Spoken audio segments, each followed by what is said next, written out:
네, 안녕하세요. 한의학총강 82번째 시간이자 천간지지 사전학습을 마무리할 건데, 오늘은 약간 뭐랄까 간단하게 훑어볼 거예요. 저번 시간에 천간을 제 나름대로 정리를 해드렸죠. 색과 공의 관점에서. 그러면 지지도 정리를 해야 될 거 아닌가 한데, 지지는 이렇게 이해하시면 되거든요.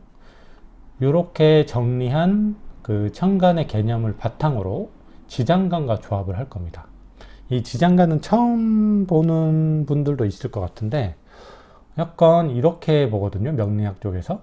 요 지지들 안에는 각각 뭔가가 천간이 포함되어 있다고 봐요. 천간이 숨어 있다 이거지. 그래서 이걸 어떻게 해석을 하느냐가 되게 분분해요. 사실 이 지지 안에 들어간 천간의 내용도 조합도 조금 그 문헌에 따라서 다양하고, 특히 배정된 일수 자체도 되게 다양하거든. 그 디테일한 거는 나중에 운기학설 본론에서 자세히 다뤄드릴 거고, 이런 게 있다고만 아시면 됩니다. 일단은.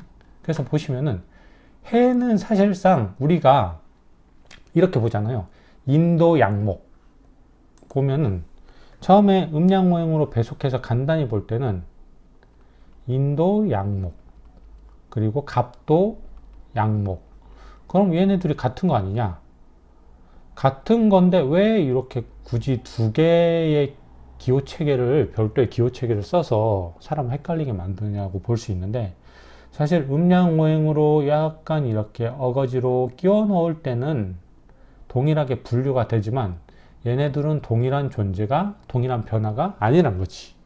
구체적으로 인 같은 경우는 갑이 아니라 무와 병의 변화를 거쳐서 말기에 갑이 나타나는 변화. 요 세 변화가 연쇄적으로 일어나는 것을 인이라고 할 뿐이다. 이렇게 되는 거지. 좀 느낌 오시죠? 그래서 여기 설명을 먼저 볼게요. 그러면 이 지장간 순환표로부터 지지는 뭐라고 추정을 할 수 있냐면, 자, 전술된 천간 각각에 의미하는 이상적인 변화가 실제로 우리 지구상에 적용되는 과정에서 이거야. 이게 핵심이거든. 기존의 변화 양상을 유지하려는 관성에 의해서 미묘하게 휘청되는 양상으로 변화되며 구현되는 현실적인 변화 양상을 의미하는 기호체계를 지지라고 보시면 이해가 되게 쉬워요. 그래서 이런 거지. 예를 들어서 갑은 딱 그거야. 껍질을 딱 깨고 나오는 거. 을은 뭐예요? 껍질을 깨고 나와서 흐르르르 하는 거. 그래서 이상적으로는 이렇게 될 수 있거든. 갑에서 을로 넘어갈 때 뭐랄까, 그 전에 개도 있겠죠? 꽁꽁 싸매고 있는 거. 그지? 그래서 이런 거야. 이상적으로는 개에서 껍질을 싸고 있는 게 갑에서 그냥 바로 뚫고, 을에서 바로 그 뚫린 대로 흐물흐물 하면서 나가는 것 같은데, 실제로는 이렇게 이상적인 변화가 연계되지 않는다 이거지. 무슨 말이냐? 약간 이런 거 있잖아요. 도로가 이렇게 휘어 있어. 차는 어떻게 가? 그냥 전혀 어떤 관성이나 이런 거를 고려하지 않은 게임 속에서는 어떻게 차가 진행이 되죠? 이렇게 가다가 오른쪽 키패드 누르면 바로 90도로 이렇게 꺾어져서 가. 옛날 그 조잡한 게임들 있잖아. 근데 이게 점점 게임이 현실을 반영하면서 이제는 거의 실제와 똑같은 움직임을 보이죠. 어떻게 돼요? 이런 케이스 실제로는 이렇게 가다가 오른쪽을 꺾으면 끼익 하면서 약간 밖으로 쏠리잖아. 밖으로 쏠리다가 이렇게 가는 느낌이 있잖아. 관성적으로. 지금 모든 변화와 변화 사이에는 관성이 존재하고 있다고 보면 되거든요. 그래서 개에서 갑으로 넘어가는 과정도 사실은 개가 어느 정도 유지되려고 하는 과정에서 갑으로 서서히 전환이 된단 말이야. 갑에서 을로 전환되는 것도 마찬가지. 느낌 오시죠? 이런 어떤 관성의 존재가 반영된 게 지지라고 보시면 돼요. 그래서 천간은 되게 이상적이고, 지지는 이런 관성까지 약간 적용이 되면서 어떤 변화에서 다른 변화로 넘어갈 때 중간에 이 전 변화가 조금 영향을 미쳐서 그 전 변화가 좀 남아있고, 나중에 정상화돼서 나중에 제대로 된 변화가 나타나는 거. 이 관성이 적용된 약간 현실적인 변화의 조합이 이 지지라고 이해하시면 되게 쉽거든요. 디테일한 건 나중에 온 본론에서 할게요. 그래서 여기서는 간단히 이렇게 정리할게요. 지정간의 구성 요소에 따라서 지지는 다음과 같은 세 가지 유형으로 분류할 수 있습니다. 여기 보시면 눈치 빠른 분들은 이해를 했을 거야. 캐치를 했을 것 같은데 보세요. 축계신기, 진을계무, 미정을기, 술신정무, 이렇게 뭔가 좀 비슷비슷하게 조합이 되어 있거든. 여기도 보면 묘갑을, 오병기정, 요 기가 들어가긴 했는데 유경신, 자임계, 그리고 나머지 해무갑인도 마찬가지지. 이렇게 세 가지로 분류하면은 일단은 첫 번째 자오묘유, 이상적인 변화의 출현이야. 이거는 무슨 말이냐? 우리가 천간에서 크게 네 가지 유형의 변화가 있었잖아. 갑을, 병정, 경신, 임계. 무와 기는 뭐예요? 얘네를 중재하는 토 성향의 변화니까 논외로 하면 일단은 크게 네 가지 유형의 변화가 생기고 그 네 가지 유형은 각각 목화금수에 이렇게 뭐랄까 연역된다고 했죠. 귀납된다고 했죠. 귀납. 즉 이 자오묘유는 그 이상적인 변화들만 출현하는 과정이에요. 보시면은 자도 임과 개로만, 묘도 갑과 을, 오도 병과 정, 기는 나중에 설명할게요. 유는 경과 신으로만 구성이 되어 있지. 다른 잡다한 어떤 것들이 존재하지 않는단 말이야. 그래서 이거는 보면은 동일 유형의 연쇄적 변화 양상인 무기를 제외한 사쌍의 네 쌍의 천간 있잖아. 갑을, 병정, 경신, 임계만으로 구성된 변화 유형을 자오묘유라고 정의를 할 수 있습니다. 여기서는 요거 하나만 이해를 하면 다 이해가 되겠죠. 왜 다른 건 다 그냥 요 네 쌍의 천간만으로 구성이 되는데 왜 유독 오에만 병과 정 사이에 기가 들어갔냐? 이거는 나중에 오온학설 파트에서도 자세히 다룰 건데 여기서 간략하게 설명을 드릴게요. 이거는 약간 변화의 방향성 자체 때문에 이렇게 될 수밖에 없는 이유가 있는 것 같아요. 제가 볼 때는. 제 생각입니다. 자, 일단 임과 계라는 수렴성 변화는 어떻게 되지? 이렇게 가거든. 그지? 역으로 병과 정이라는 발산성 변화는 이렇게 퍼져나가잖아. 둘이 상대적이죠. 상대적이면서 또 결정적인 차이점이 있어. 이렇게 한 지점으로 뭔가가 수렴된다는 것은 사실상 시공간적으로 유한한 시공간으로 계속 모여드는 거야. 역으로 이렇게 전방위적으로 발산된다는 것은 뭐예요? 사실상 한계가 없거든. 계속 퍼져나갈 수 있잖아. 이렇게 어떤 단일 지점으로 수렴되는 게 아니기 때문에. 그래서 이 둘이 상대적인 것 같지만 그런 측면에서 좀 차이가 나요. 그래서 그런 관점에서 보면은 개념적 특성상 시공간적인 한계점이 존재할 수밖에 없기 때문에 어떤 임계점을 넘어서 버리면은 별도의 외부 요인이 개입하지 않아도 자연스럽게 다음 변화인 갑을로 전환될 수 있는 게 바로 수렴성 변화인 임계입니다. 그러니까 계속 응축되다가 도저히 안 되겠다고 여기서 다시 뻥 하고 반대 방향으로 터질 수 있는 거지, 자체적으로.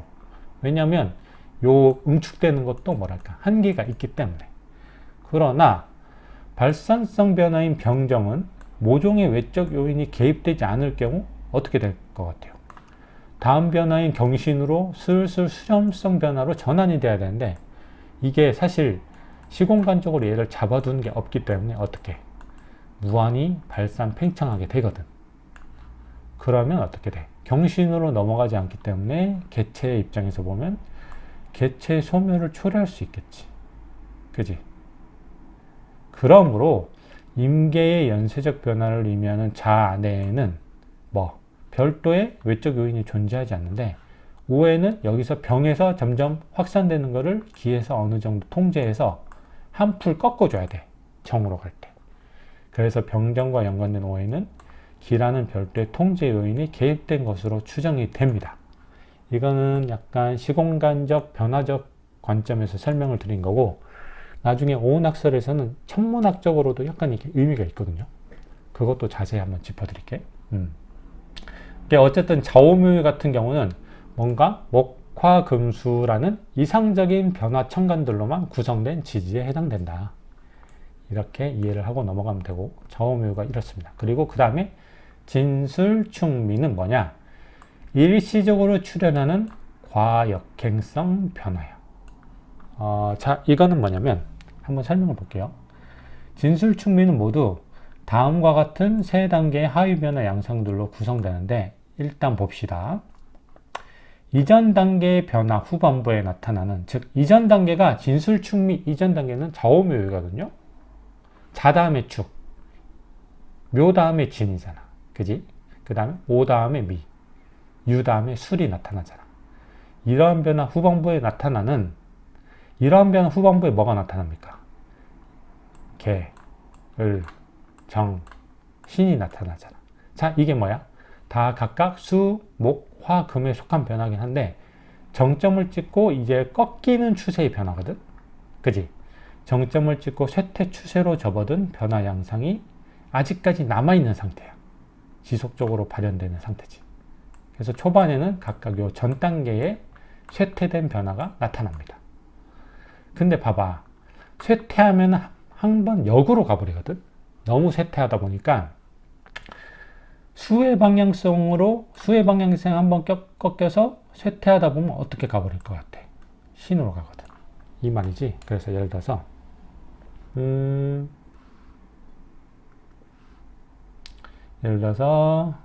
금 양적 변화가 나타나고 금 음적 변화가 나타나고 수의 양적 변화가 나타난 다음에 이게 한풀 꺾여서 수의 음적 변화가 나타나면, 너무 과하게 이 수 양적 변화가 어느 정도 약해지면 이게 나타나는데, 여기서 더 약해지면 뭐가 나타나? 바로 전 단계인 금 양 음적 변화가 나타난다. 그래서 이 신이 나타나는 거지. 나머지 다 마찬가지입니다. 이해 가시죠? 뭔가 한풀 꺾어서 약해지다가 이 약해지는 관성 때문에 너무 약해져서 바로 전 단계의 오행의 변화가 일시적으로 나타나는 거. 즉 과하게 역행해버리는 변화가 일시적으로 출현하는 거지. 그게 바로 신, 개, 을, 정으로 나타나는 겁니다. 해당 변화 양상이 그대로 관성이 유지됨으로써 한 단계 이전도 아니고 두 단계 이전을 과하게 역행한 변화 양상. 즉 신, 개, 을, 정이 일시적으로 출현하는 거야. 근데 이렇게 과하게 가면 안 되겠죠. 이제 뭘 해줘야 돼?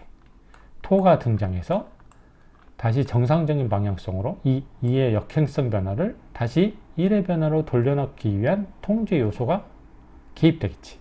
그게 무와 기인데, 근데 이거는 그걸 봐야 돼. 요 1과 2의 변화의 어떤 방향성 차이를 봐야 되거든. 1과 2의 변화의 방향성이 동일하다면, 예를 들어서 봐봐. 개와 신 둘 다 어떤 수와 금이기 때문에 수렴성 변화잖아. 그지? 그리고 정과 을도 뭡니까? 둘 다 화와 목이기 때문에 발산성 변화로 방향성 자체가 동일하거든? 이런 경우는 기의 개입 정도로도 충분한 거야. 그래서 얘네는 기가 들어간 거지. 그러면 역으로 이 을과 개는 목과 수이기 때문에 발산성과 수렴성이 조합된 거야. 역으로 신과 정도 뭡니까? 수렴성과 발산성이 조합된 거지. 이처럼 방향성 자체가 다른 변화들은 무라는 강력한 토가 개입되어야 합니다. 그래서 얘네들은 무가 들어간 거지. 이해가시죠? 진술충미가 이런 의미를 사실상 지니고 있다. 단순히 음토, 양토가 아니다.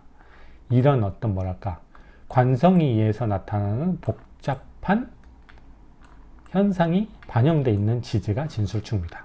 자, 그러면 보세요. 일시적으로 출현하는 과역행성 변화가 있었잖아. 그러면 일시적으로 출현하는 과순행성 변화도 있겠지. 그게 바로 인신사해입니다. 자, 이거는 보세요. 인신사해는 뭐냐면 바로 전 단계가 보통 이거거든. 축 다음에 인이 나타나잖아. 그지? 예, 인신사해는 이 세 가지로 구성이 되는데, 일단 특정 성향의 변화, 갑병경임이 본격적으로 나타나기 전에 기초 작업 단계야. 즉 강력한 중심 회귀성을 부여해서 중화시키는 무가 개입되는 거지. 그러니까 이거야. 일단은 진술충미에서 뭐랄까 과역행한 변화를 토가 한번 나타나서 제대로 틀어줬죠. 제대로 틀어준 다음에는 이 각각의 특정 성향의 변화가 나타나기 전에 이거를 완벽하게 강력한 토가 개입해서 뭐랄까 중화시키는 거야. 제대로 변화를 일으키기 위해서 약간 스톱하는 단계? 뭔가 급격한 변화를 위해서 약간 그동안의 변화를 다스리고 살짝 정적인 단계로 돌입하는 단계. 그게 요 1번입니다. 좀 이해가시죠? 근데 너무 과하게 통제를 해버리면 어떻게 돼? 원래 변화가 나타나기 전에 그 변화를 건너뛴 그 바로 다음 변화 있잖아. 목의 변화가 나타나야 되는데 너무 강력하게 자세를 잡으려고 하다 보기 때문에 너무 과하게 건너뛰어버린 화의 변화가 나타나는 거야. 화의 변화가 나타나야 되는데 금의 변화가 나타나는데 수의 변화가 나타나는데 목의 변화가 과하게 순행한 변화가 일시적으로 출현하는 요 과정도 거치게 됩니다. 요 진술충미하고 약간 상대적이죠. 그래서 즉 통제 요소가 연쇄적으로 개입됐잖아. 지금 뭐야? 이 역행하는 방향성을 틀기 위해서 일단은 기가 도입이 되었고, 그 다음에 인에서는 다시 무라는 강력한 토가 개입이 됐잖아. 즉 통제 요소가 연쇄적으로 개입됐어. 이 역행성 방향을 다시 순행성으로 바꾸기 위해서. 그렇기 때문에 과하게 순행된 변화가 일시적으로 나타난다 이거지. 인과 신에서는 기에서 무가 작용했고 사화해에서는 계속 무라는 강력한 토가 작용을 했잖아. 그렇기 때문에 방향성, 원래 역행하는 방향성을 틀어놓긴 했는데 이게 일시적으로 과하게 가버린 거지. 아시겠어요? 그러니까 약간 이런 거야. 산길을 갈 때 어떻게 돼? 이렇게 가다가 우회전하면은 왼쪽으로 관성이 쏠리고 다시 여기서 바로 잡으려고 하다 보면 오른쪽으로 또 쏠리고 약간 이런 느낌? 계속 관성이 연쇄적으로 존재하는 거지. 그래서 인에서는 병, 사에서는 경, 신에서는 임, 해에서는 갑이라는 과하게 미래의 변화가 일시적으로 나타나는 거지. 그게 인신사해의 중간 단계에서 나타나는 요 변화들을 의미합니다. 그럼 그 변화들을 거쳐서 이제 제대로 된 변화, 이 전술된 이의 변화가 잠잠해진 후에 정상적인 변화 현상, 갑병, 경임이 출현하게 되는 거고, 이 다음에 좌우묘유를 통해서 갑을, 병정, 경신, 임계가 순수한 그 오행 변화들이 연쇄적으로 나타나는 거지. 이게 바로 지지입니다. 그동안 천간과 지지의 차이에 대해서 되게 좀 궁금했던 분들 많을 텐데 보통 이렇게만 해서 다 비슷한 거 아니냐고 이해를 하고 넘어가는 분들 많을 텐데 이렇게 지장간을 통해서 이해하면 좀 느낌 오시죠?